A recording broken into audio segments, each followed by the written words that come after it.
I'm going to do this call the wrong way, how most salespeople do it, and then I'm going to do it the other way. I'm literally going to do like if I was on stage at an improv thing and they said be a salesperson, I'm going to play it as straight as I can. This is normally how the call goes, and I'll play with Jamie. Jamie, you be the customer. It's okay if you hang up on me. You don't have to play nice. Just you be as real as you could be. I'll be as real as I can. Okay. Okay. So 100% real. Hi, Jamie. Hello. Hey, Jamie. Kyle from. This is Jamie, right? Yep, this is Jamie. How are you? Jamie, my manager told me to call some people and see if they were interested in buying a car. Would you be interested in buying a new car?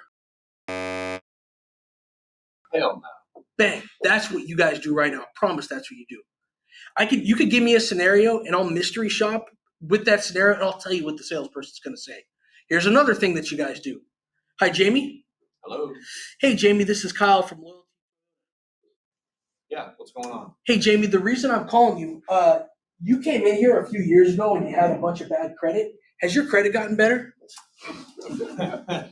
Probably not. Okay. I don't know. All right. You were paying 17% before.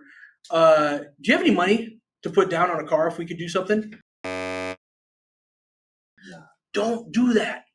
All you want to do is bring the person in.